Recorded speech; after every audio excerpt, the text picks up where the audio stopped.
Allah is my heart's speech. Your mercy is what I beseech. Keep in my heart your remembrance, and in your deen allow me to advance.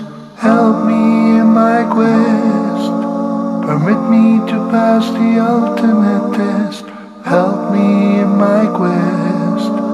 Permit me to pass the ultimate test. Assalamu alaikum wa rahmatullahi wa barakatuh, and welcome back to another live edition of Ask Huda. Bismillahir Rahmanir Rahim. Alhamdulillahi Rabbil Alameen wal aqibatu lil muttaqin wa la udwana illa ala zalimin.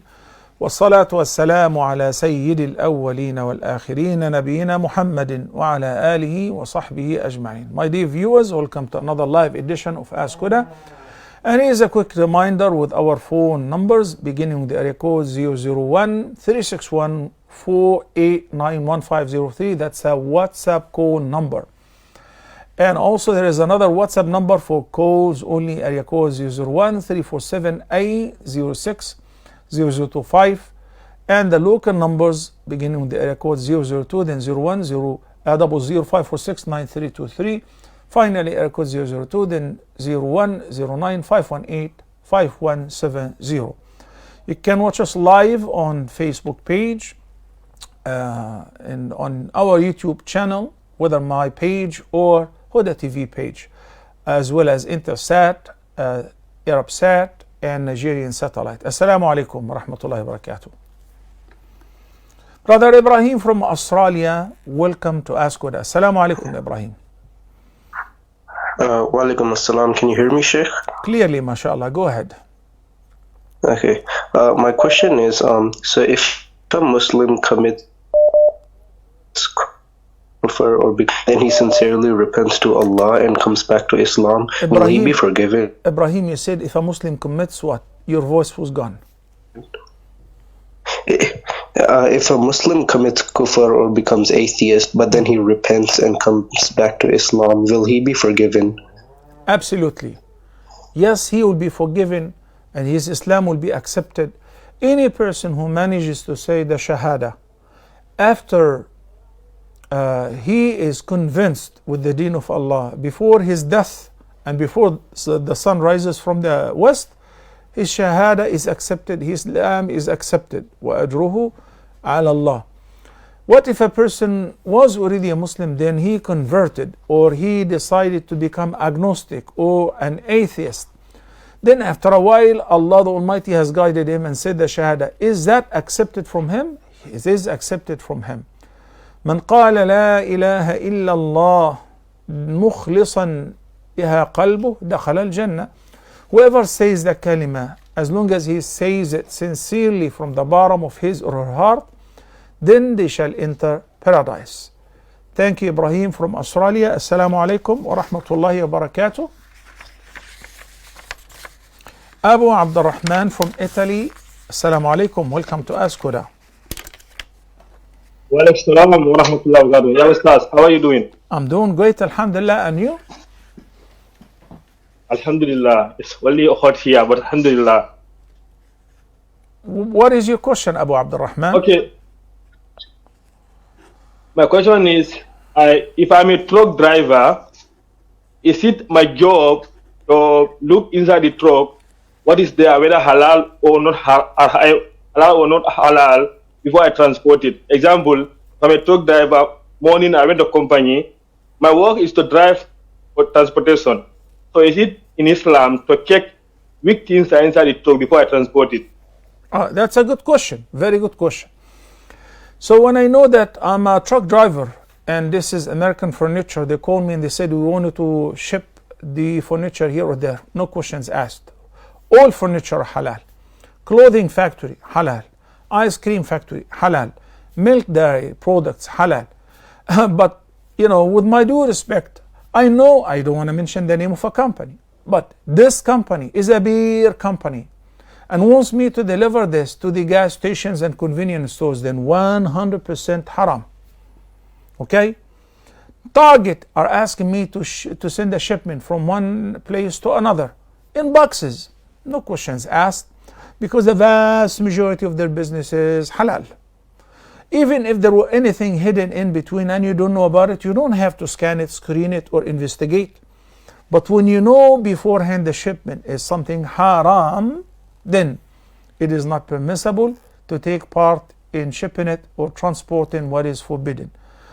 Not only that, every person who is involved in selling what is forbidden, their earning becomes unlawful, because the Nabi sallallahu alayhi wa sallam said, إن الله إذا حرم شيئا حرم ثمنه. Once the Almighty Allah makes anything forbidden, then it is not permissible to sell it and earn out of it. Even if you don't consume it, you do not use it yourself, you're selling it to non-Muslims. That is not permissible. With regards to wine, and Nabi sallallahu alayhi wa sallam said, لعن الله الخمر وشاربها وساقيها وبائعها ومبتاعها وحاملها والمحمولة إليه. حاملها, the one who bears it, the one who carries it. So the transportation is included. If you know for certain the items are haram, no questions asked. Sorry man, I don't carry that. But if the company normally they sell halal products, then you're not blameworthy, even if there were items concealed which is haram. Barakallahu feek. Sister Arqam from the UK, welcome to Ask Huda. Assalamu alaikum, Sheikh. How are you? Alaykum assalam wa rahmatullahi wa barakatuh. I'm doing great, alhamdulillah. And yourself? Alhamdulillah, Sheikh. I haven't been able to call in for a long time because the times change in the UK and it's all around school times. I've been listening to all the programs recorded afterwards. So I have two questions. But I have something I wanted to say, if you would permit me, because when I was listening to one of the episodes, a sister called in asking for financial help. And when listening, I heard you say that members of the Huda TV team were also struggling themselves. And to be honest, that saddened me and upset me that you do all of this, everything that you and the team do for us. You know, we call in, we make dua. Of course, that's important. But I just wanted to give a message to the brothers and sisters who are listening that, you know, donating and helping financially is also something that is beneficial. I just feel that as a community, we seem to think that those that do the work of the deen, whether that be an imam or anything in that capacity, that they should just accept du'as, which is of course, like I said, important. But you know, I'm referring back to our local imam who struggled financially and people wouldn't really help him and he ended up having to leave the job. Yeah, so it's just a message to the brothers and sisters to please, you know, there's so many of us. If all of us just donated even a little bit, it would make such a difference. And I've noticed mashallah, there's the following on the page has increased. You know, mashallah, tabarakallah, if all of us donated even £1, $1, 1 rupee, it would just make such a difference. I mean, it's a reminder to me because I haven't donated for a while myself.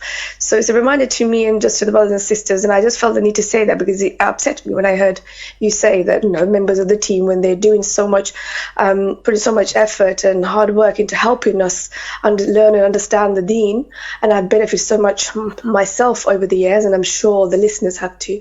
It's just a reminder to kind of help the team. Thank you, sorry for taking up. Thank you, Arqam. Jazakillah khairan. It's really touchy. And what you said, even though I'm involved in it, it touched my heart. And the time sometimes comes where we're late in paying the salaries for not 1 month, not 2, not 3, but sometimes for 4 months.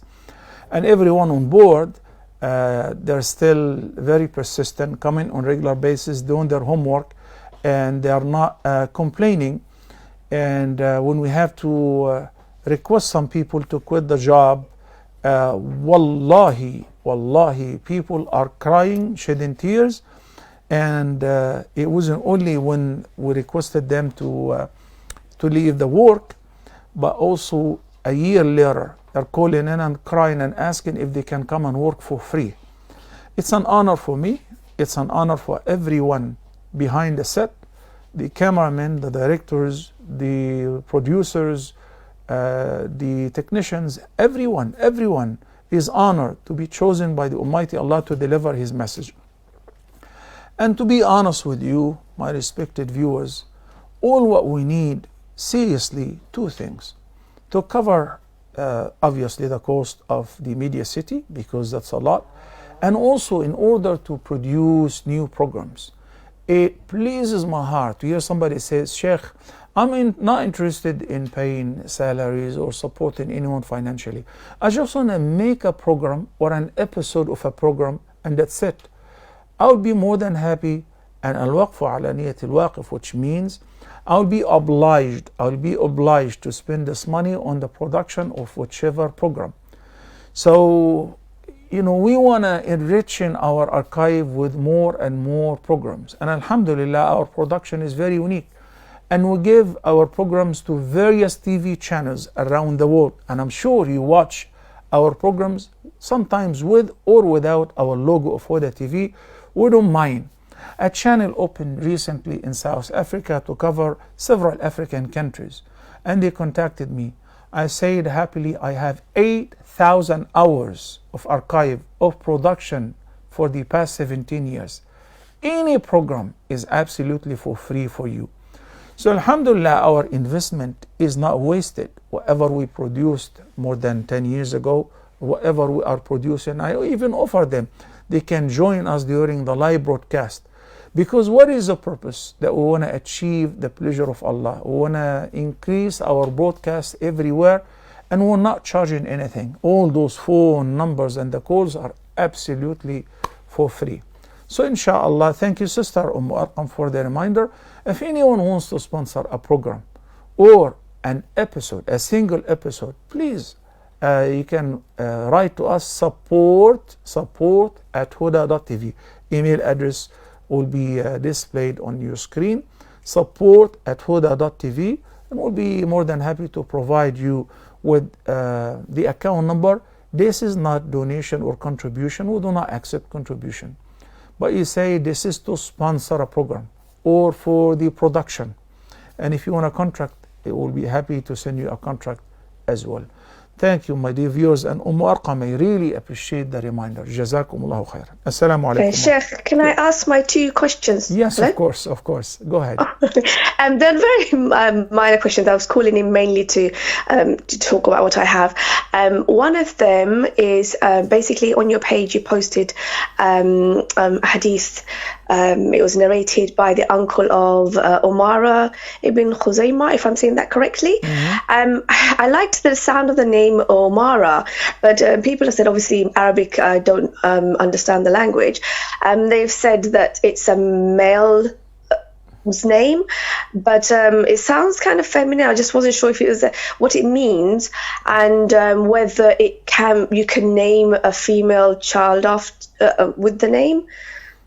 It is one of the ambiguous nouns which can be named to a male or a female. And Imara, may Allah be pleased with her, one of the very great and famous female companions. So, but it is more common with masculine, but it can be named for a female. Barakallahu fikum. Your second question, please. Is a kind of a follow-up question I asked you regarding bone china, and you did answer the question. You did say that obviously if we're aware that the bones are used from animals that are not permissible, to discard the plates. But obviously we're in the UK, they don't always say what bones they've used. So should I just discard the plates altogether? Because obviously I don't know what bones have been used. I would like also to remind you that this is the opinion of the vast majority of the scholars, which means there is another opinion, but the opinion of the vast majority, and this is what I follow myself, that the bones of haram animals are haram to use, even if they're crushed and used in plates and so on. So yeah, I would avoid using them, even though there is another opinion. But in this particular regard, I go with the opinion of the vast majority of the scholars. The bones of an animal which is dead or haram for us to consume are also haram to use. So yeah, if you give them to a relative or a friend who's non-Muslim, it's for them, it is okay, and you're not blameworthy in this case. Barakallahu fiki. Arqam from the UK. Assalamu alaikum wa rahmatullahi wa barakatuh. Sister Khadija from Nigeria, welcome to Ask Huda. Thank you very much, Sheikh. Assalamu alaikum wa rahmatullahi wa barakatuh. Wa alaikum assalam wa rahmatullahi wa barakatuh. Firstly, Sheikh, may Allah reward you immensely. Ameen. Give you more able to answer our questions. Ameen. Alhamdulillah, your lecture notes, the blessed note that you gave us in 2018 at An-Nawawi Center in Malaysia came handy for me. It solved a problem for me, a marital problem. So may Allah reward you for that. Ameen. Ameen. Thank you, Khadija. And do you have a question today? Yes, I have a question. Yeah. My questions, I have 3 questions. First, if you are to teach in Nigeria, what mark will you take? You know, predominantly Maliki school of thought. So if you are to teach in Nigeria, what methodology will you take to teach in order to not to cause confusion in the minds of people? Okay, so are you intending to teach in Nigeria, or to start a halqa, or to work for a school and provide some Islamic teaching for Nigerians, and you want an advice as what to teach? Is this your question? No, as a question, Sheikh, I was listening to some people giving some rulings on other mazhabs. So people became so confused, and they were asking, people became so confused. It was from another mazhab, since we are used to the Maliki mazhab. So it created a confusion amongst people. The local imams, the qualified imams who studied whether in any of the Islamic universities, prestigious Islamic universities, and they have obtained a degree, I'm sure they have studied and learned that the madhahib do not represent different religions or sects, and by the time they graduate, they have the capacity to choose which opinion is more sound, and then the laymen, they come to them and ask them questions. Most people don't have time to know about Abu Hanifa or Malik or Shafi'i or others, and because they're too busy, they just want to hear the answer from the trustworthy imam. What is the hukm on paying zakah on my wife's gold? What do you think? He says the best is the opinion of, for instance, Imam Abu Hanifa, and he quotes the references, and that's it. And as I did earlier when I spoke about the plates which are made of bones, and I said this is the opinion of the vast majority, and this is what I feel comfortable with. Is there another opinion? Yes, because they have also their evidences, but this is the most solid. The laymen don't have time to investigate and to know the references, and they don't have the tools nor the capacity, but you do as an imam. When a man or a woman asks you about a mas'ala, you give them the answer, and that's it. You want to start a class in the community where you teach them about the basics of fiqh or the evolution of fiqh and where the different madhahib have come from. This is beautiful, this is marvelous, but this is like a higher level for those who have already studied Quran and studied the beginning hadith and tafsir for beginners and so on. Do you have another question, Sister Khadija? Thank you. Please, you can always call us back on any of the following numbers. Thank you, Sister Khadija. Assalamu alaikum. Mu'adh from Singapore, welcome to Huda TV. Mu'adh. Walaikum assalam wa rahmatullah. Yeah, Mu'adh, go Sheikh, ahead. I have 2 questions. Please go ahead. Yeah, I have 2 questions. First of them is that I'm going for a research conference to Japan, and I have a colleague in Japan who wants to basically take me out for sightseeing, right, for one day. So I know there are so many haram places of worship. I mean, they're cultural places, right, temples and shrines and so on. So is it permissible to just visit them without participating in any activities, or not having that intention to visit this place specifically, but is it permissible to pass through those places, or those cultural places and whatever they say that? So I want to know the ruling on this. Yeah. The other question is that I need to rent a place here in Singapore, and I don't have any Muslim bachelor friends who are looking for an apartment right now. But I have one practicing brother who recently got married. To stay with him, right? So he was asking whether he can we can take a 2-room apartment, and obviously one room will be for them and one will be for me. So is it permissible that we share the apartment basically? Obviously knowing the rulings of remixing and all, we try to avoid that. So he will be staying with his wife in one bedroom? Is this what you're saying? Yes, but I'm not sure whether his wife will stay with him all throughout the year, or she will stay at times intermittently. I'm not sure. But at times, obviously. The bedroom that he has a master bedroom, like he has its own bathroom and shower, or no? Obviously, if we take a apartment, we'll definitely look for the one complete section for him with a separate washroom and everything, and one for me. Type. First of all, with regards to going to Japan, I've been to Japan. It's a beautiful country, and going to places of worship. Always, as Muslims, we ask ourselves, what is the purpose?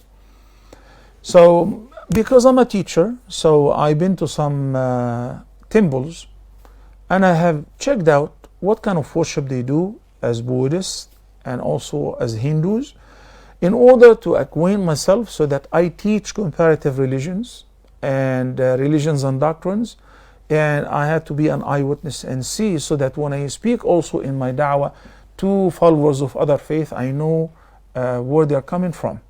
So in this case, this is permissible.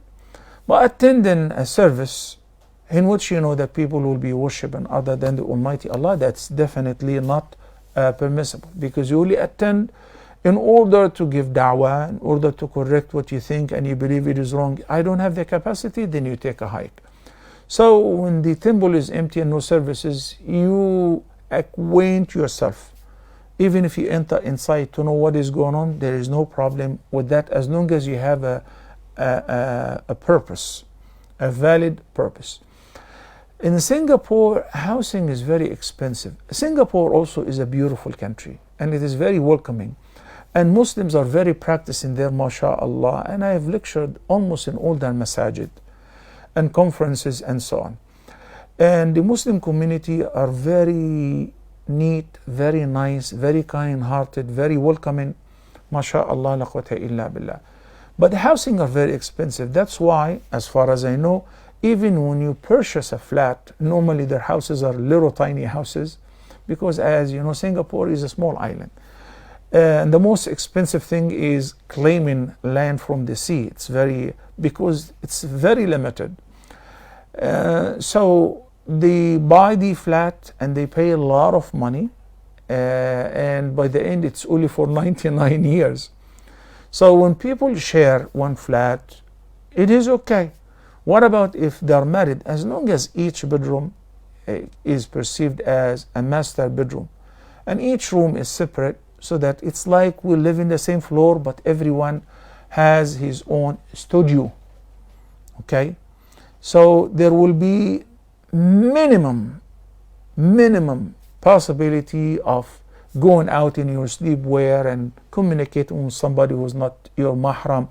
We have to sort this out, Yes, we have a shared kitchen, it becomes really problematic. If a person can afford to stay in a separate house, only one door for the house, or for the flat, or the apartment, or even a small studio, even if there's 15 square meters, 20 square meters, this is best. But when one doesn't have and financially cannot afford, and he wants to get married, or he has already got married, then at least within the same flat, your room has its own bathroom, its own shower, if even can put a small kitchen in it, then it's a separate house.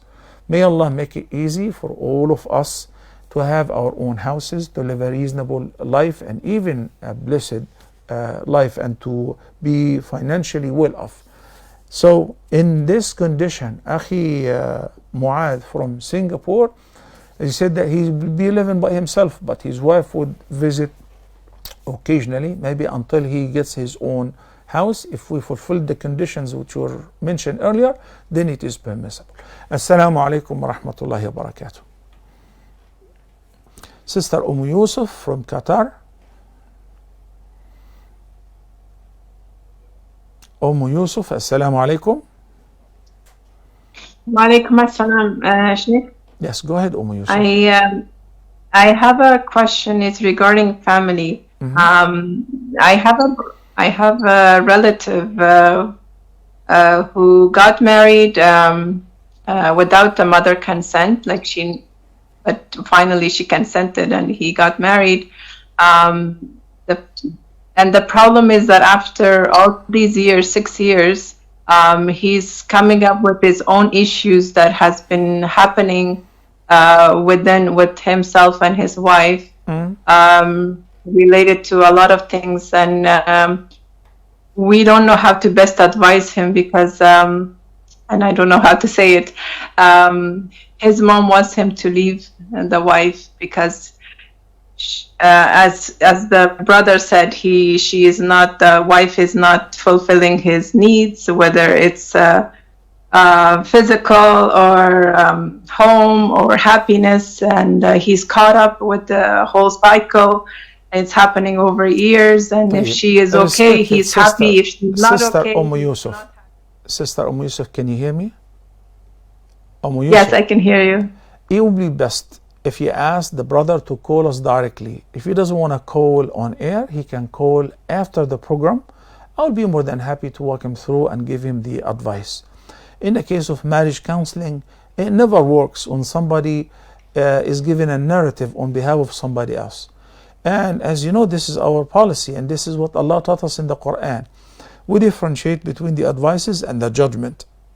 In the case of the judgment, there is no way that we're going to listen to one side story. So we have to listen to both of them, which in this case would require marriage counseling. Both parties have to be attending. But if somebody is experiencing some trouble and he has some satisfaction in his or her mind and wants an advice, we'll be more than happy to offer the advice over the phone or a Zoom conference. Thank you, Sister Yusuf. Barakallah fiki and Jazakallah khairan for your keenness to help others. Assalamu alaikum wa rahmatullahi wa barakatuh. Muhammad from Oman, welcome to Ask Huda Muhammad. Go ahead. Yeah. Presently, now I'm working in Oman, Salah. Okay. So recently, 3 months passed. On March 11, I accepted Islam. MashaAllah, congratulations. Thank you, shukran. So, what was your religion? When I accepted Islam. What was your religion and name before? 3 months ago? I born in Hindu family. Muhammad? Hindu family. I'm from India, from Goa. Okay. Okay. Great. I'm very happy for you that Allah has guided you unto His only accepted religion, and you become monotheistic and you worship the only God. May Allah the Almighty keep you steadfast on His straight path. And Muhammad is the most beautiful name among the human beings. Barakallah feek. Go ahead. What is your question, Muhammad, now? How can I help you? My question is, Dr. Yani, I accepted Islam on March 11. So 3 months passed. So when I accepted Islam, I made it yani quick decision in my life. So I never spoken to my family or informed them about this. So because of yani taking a fast decision, quick decision, my family, they are saying like, why you accepted Islam? Why you change your religion? And so and so.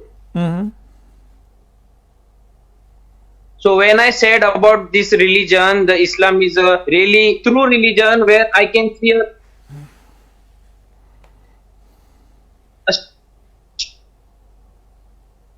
So what we were doing before, it is really wrong. So I was making them dawa, almost now 2 months finished. So this month, actually, they were really trying to harass, making complaints, and they are frustrated from their mind. Okay. So, yeah, what is the issue now? How I can solve this problem? I don't. Thank you, Muhammad from Salah, Oman. Alhamdulillah, our brother have accepted Islam a few months ago, and he said he's been trying to give da'wah to his family, and they're not happy at all with what he decided and started harassing him and so on. In Islam, the Almighty Allah, whom we worship and we do not worship others with Him, has commanded us to worship Him alone, and has commanded us to be good to the parents and to the relatives, and uphold the ties with them, to connect with them, even if they're bad, even if they're rude, even if they're non-Muslims, because this is our duty towards Allah and towards our relatives. So, you do not disconnect your relationship with them. You do not sever them. You do not say, I've given them da'wah and they don't want to, or they're harassing me. They're harassing me over the phone. But I can give you friendly advices. Every now and then when you call them, when you send them gifts as a good Muslim, and Nabi sallallahu alayhi wa sallam said, tahadu, tahabu, exchange gifts because that develop love. Obviously, the parents, if before they were financially dependent on you, nothing have changed. Only if there is any change, the change is to the better. So you increase your financial support to them.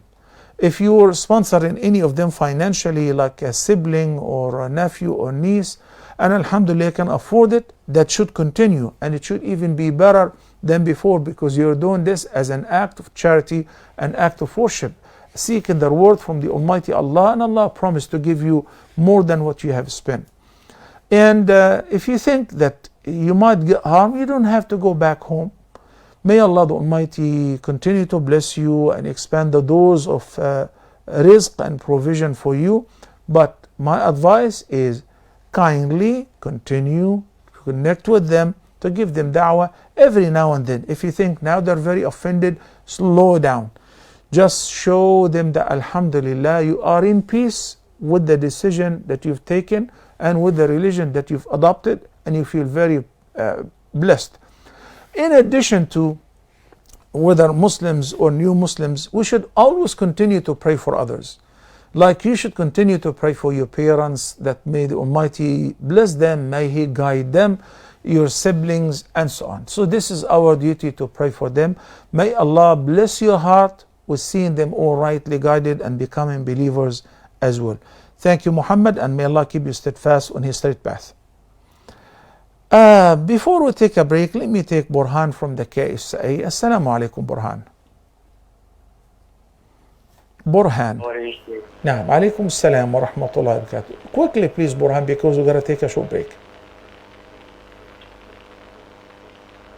Burhan. Sheikh, are you physically well? Burhan. Can you hear me? Burhan. Hello. Yes, can you hear me? Yes, Sheikh. I hear. Can you say your question quickly, Sheikh, please? Yes, Sheikh. I have two questions, Sheikh. Okay. One question. What is Iman, Sheikh? Okay. What is Iman? Iman is based on what? Okay. Second How question. do I increase my Iman? Okay. Your second question. And second question. Hello. Please say your second question, Burhan. How to become a friend of Allah? Okay. Thank you, Burhan. Brothers and sisters, we'll answer these questions and take some more calls, inshallah. After we return from the short break, please stay tuned.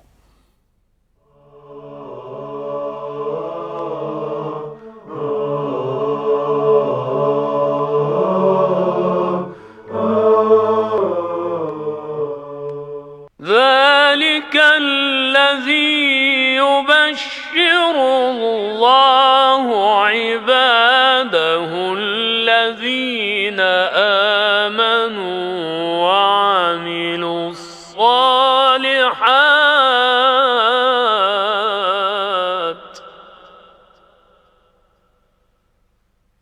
قل لا أسألكم عليه أجرا إلا المودة في القربى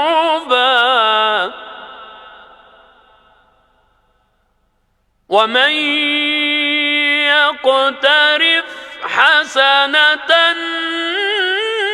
نزد له فيها حسنا ومن يقترف حسنة نزد له فيها حسنا ومن يقترف حسنة نزد له فيها حسنا ومن يقترف حسنة نزد له فيها حسنا إن الله غفور شكور.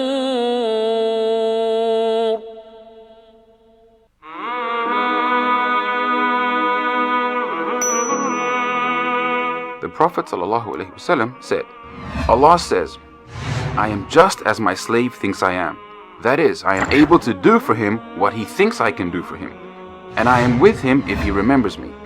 If he remembers me in himself, I too remember him in myself. And if he remembers me in a group of people, I remember him in a group that is better than they. And if he comes one spare nearer to me, I go 1 cubit nearer to him. And if he comes 1 cubit nearer to me, I go a distance of 2 outstretched arms nearer to him. And if he comes to me walking, I go to him running. Al-Bukhari.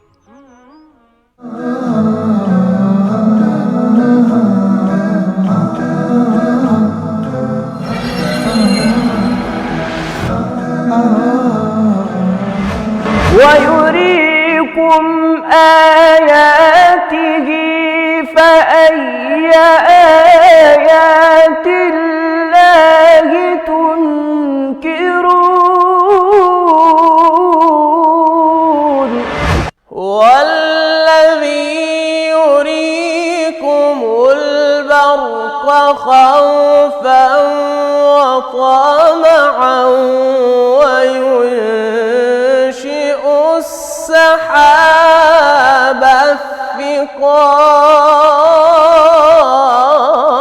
الثقال سنريهم آياتنا في الآفاق وفي أنفسهم حتى يتبين لهم أنه الحق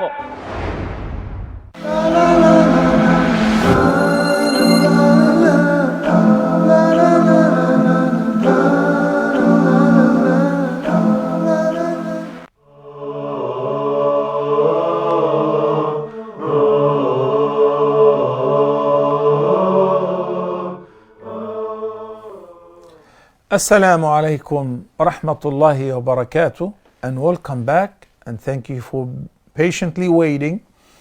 We had a couple questions from Brother Burhan before the break. He asked about what is Iman and how to increase it, and he asked about how to become friends with the Almighty Allah. They are both related though.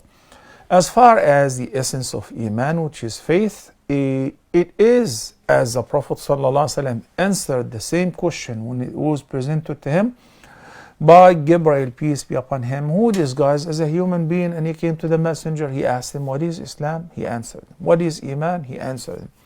So what did he say about Iman? He said, أن تؤمن بالله وملائكته وكتبه ورسله واليوم الآخر والقدر خيره وشره. Every Muslim knows those 6 articles of faith. You do not become a believer until you have a firm belief that one, Allah is the only one who's worthy of worship. And there are angels who are the pure servants of Allah. لا يعصون الله ما أمرهم ويفعلون ما يؤمرون. That Allah have chosen messengers and He sent to them books like the Torah to Moses, the Injil to Jesus, and Suhuf Ibrahim, and the Quran to Muhammad, and make no distinction between any of them.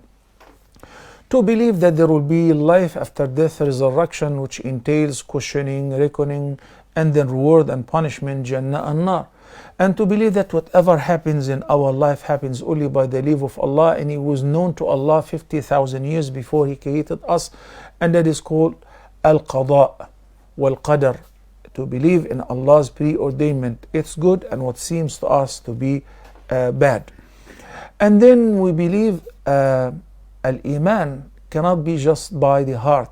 It must be uttered by the tongue, recognized by the heart, uttered by the tongue, and proved via the actions of body parts and limbs. So when somebody abstains from drinking, he's a mu'min. And when somebody sees one branch or a brick or anything that is harmful on path of people, and he sets it aside and he removes it, he's a mu'min. The Prophet ﷺ said, Al-Iman consists of 70 plus branches. A'laha, the highest level, is to testify to the oneness of Allah. And one of them is removing a harmful object from the path of people. And he said, وَالْحَيَاءُ شُعْبَةٌ مِّنَ الْإِيمَانِ. Shyness is one of the branches of Iman. So by working harder to draw closer to Allah, that increases your Iman. The Almighty Allah stated in the Quran that those who chose to believe, زادهم هدى والذين اهتدوا زادهم هدى وآتاهم تقواهم. The catch in the ayah is زادهم هدى. زاد يعني increased. Oh, increased. Increase them in what? In guidance, in Iman. So those who have believed and those who have accepted faith and they struggled in order to draw closer to Allah, Allah will give them a boost. زادهم هدى, will increase them in guidance. So this is a great indication that Iman decreases. And if it decreases, then it means it can decrease as well. So we believe that what increases Iman is doing good deeds, praying at night, fasting, giving in a charity, reading Quran. And what decreases Iman is indulging into sinning, whether in private or in public, earning unlawfully, skipping what Allah has commanded. That decreases the Iman. The Prophet ﷺ said, لا يزني الزاني حين يزني وهو مؤمن ولا يسرق السارق حين يسرق وهو مؤمن ولا يشرب الخمر حين يشربها وهو مؤمن. Whenever a believer does whatever and indulges into any of the major sins, adultery, drinking, stuff, when he does so, while he's doing so, his Iman is the lowest, because if his Iman was high, it would have prevented him, hindered him, and make him abstain from what is forbidden.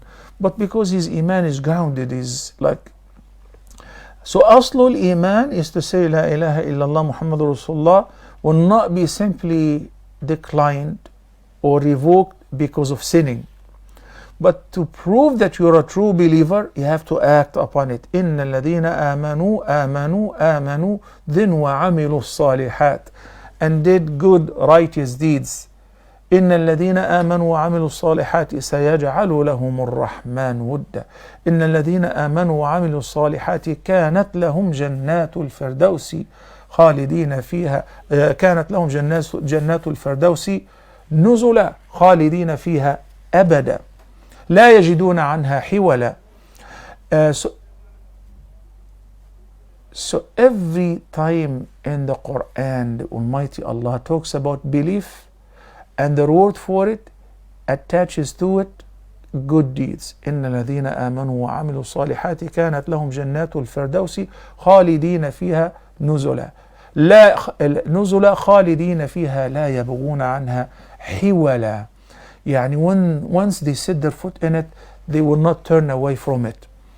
So they abide eternally in it. Why? Because they believed and did good righteous deeds. إن الذين آمنوا وعملوا الصالحات إنا لا نضيع أجر من أحسن عملا. And in order to become friends with Allah, just increase doing the good deeds. In Surah Yunus, the Almighty Allah says, ألا إن أولياء الله لا خوف عليهم ولا هم يحزنون. The word أولياء, plural of wali. Wali means one who is friends with Allah, one whom Allah loves. Who are they and how can I become friends with Allah? الذين آمنوا وكانوا يتقون. Those who believed and they were righteous. They avoided sinning and sins. They avoid displeasing Allah the Almighty and committing sins. So such people, Allah delivers for them the glad tidings in the life of this dunya and in the hereafter as well. So what are the qualities of awliyaullah? الذين آمنوا وكانوا يتقون. That was the answer to Burhan's questions. Burhan was calling from the case. Assalamu alaikum. Kashif from Pakistan. Assalamu alaikum, Kashif. Kashif. My question is that my brother is going to buy a new phone. He offered me to replace his new phone with my older one. But the problem is that he watches some haram stuff like dramas, etc. So in this situation, can I exchange my phone with him? And even if I don't, this won't stop him from sinning. So in this situation, can I exchange my phone? طيب. And basically, this is simply like purchasing and selling, buying and selling. When I go to the store and I buy a phone or iPad or a tab or a computer, a lot of people choose to use it in what is forbidden. But the main job and the main task of the phone is to communicate with people, to receive and send calls, to check out emails. So you can definitely give him your phone and you're not blameworthy. And meanwhile, advise him not to use whether your phone or any other phone in anything which is forbidden. If this is an okay deal with you, like you're asking about the permissibility of doing trade. I'm giving somebody my phone and I'm taking his phone. You're not like you're doing him a favor. You know, this is pure trade. But this person might use it in what is forbidden. But it is not 100% made for this use. Mainly, it is created, manufactured for good use. So you're not blameworthy.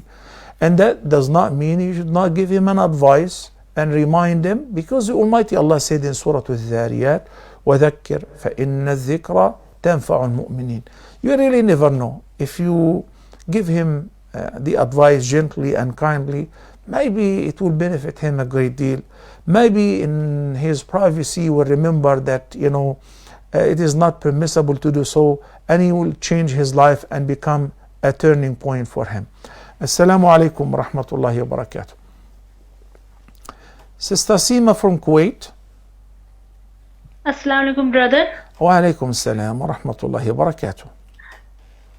Brother, my question is, like the law of Sharia regarding inheritance, does it apply only to the ancestral property which our parents have earned from their parents, or does it also apply to the property that they have made in their life? So this is the first part of the question, brother.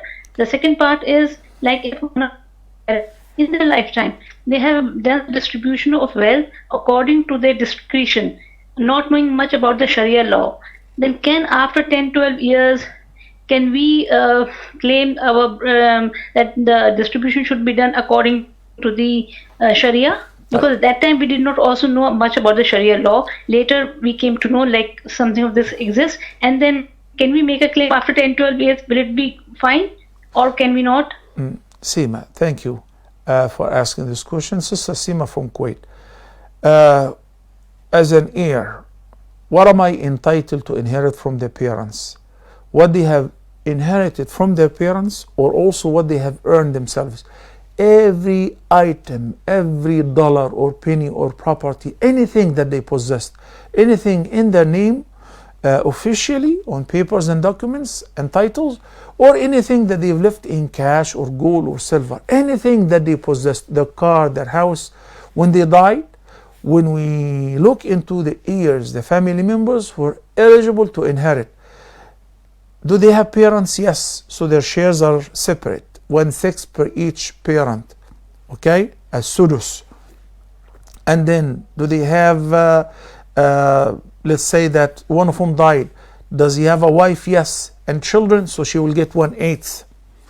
No, he doesn't have any children, so she will get 1/4. Okay, brothers and sisters will have an inheritance, but because he has children, so the wife will get 1/8 and the brothers and sisters will get nothing. The rest will be distributed among the children. The law of inheritance is very clear and distinct, and Allah has decided the shares of everyone in the family, period. So when somebody writes a wasiyah and he says, no, but give my daughter the tall one more than this one, and this is not permissible. النبي صلى الله عليه وسلم said, لا وصية لوارث. You are not permitted to write a wasiyah to anyone to become beneficiary as long as he is already among the heirs. He has a set share.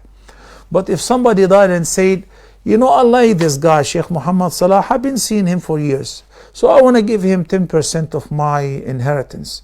I hope it is like $1 billion. MashaAllah. Is it permissible? It is permissible. As long as all his wasiyah do not exceed 30%.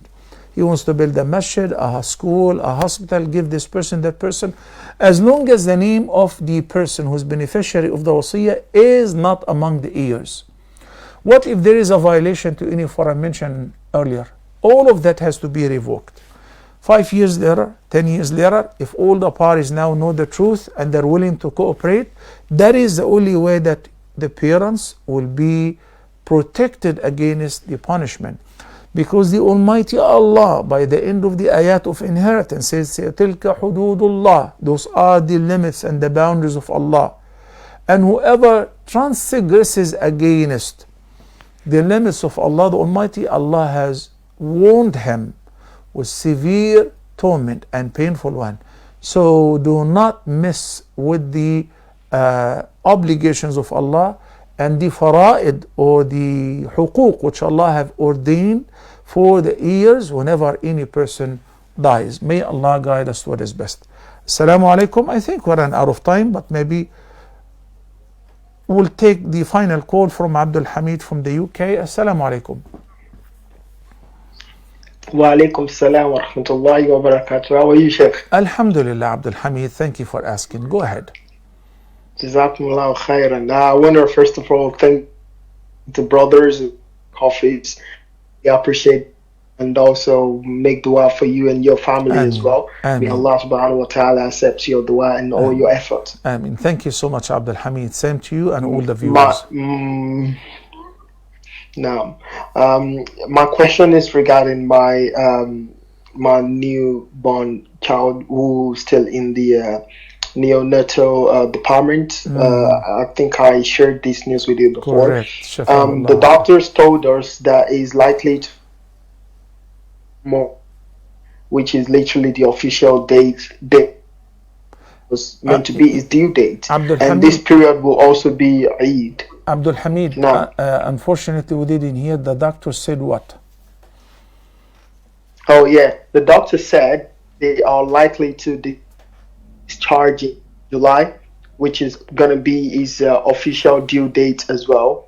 So, and this period will be Eid. So is it mandatory for me to offer the Eid sacrificial animal and also slaughter 2 ram, which is obviously the first one for my son?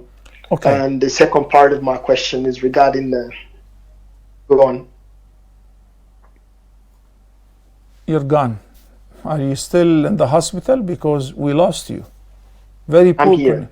Yeah, Abdul Hamid. Very poor connection. Didn't get any part of your second question. Yeah, the second question is regarding the couple, a brother and a sister who got married, and when the sort of nikah, I would say, took place, father came back about 5-6 years later, saying they demanding that they want to do a sort of large nikah or something like that. And the brother asked, what about what we've done before, where you were present, the mother-in-law were present, families were present, and they gave consent. So 6 years later, the father-in-law is now demanding that they want to do a big celebration, which he classified as the proper nikah, and he tried to nullify what was done previously. That wasn't a nikah, that was just a gathering. Abdul Hamid, I recall you've asked the same question more than a year ago, and I said there is no nikah party 10 years later, and the father-in-law doesn't have a say. From an Islamic perspective, he doesn't have a say to force or put pressure on his son-in-law to make another nikah, because saying that the earlier nikah was not proper, we have to redo it and nullify the first one. If you're talking about nikah, it was done with the consent of the father, who was father-in-law, and he was in agreement, and even on a small scale, this nikah is valid. If the husband is willing to make another walima, invite people and so on, but this is not for nikah. Khalas, 10 years ago, later on, it is over. You cannot invite people 10 years later or even a year later and say that we want to do another nikah. In Islam, there is no such thing. I don't know about your culture, but this is not something that Islam even discussed, let alone approved. With regards to your son who is still in the hospital, we pray for you. May Allah make it easy for him to be discharged very soon. And you said that it will be the Eid day. There is no combination or overlapping between the udhiyah and the aqiqah, and both are emphatic sunnah.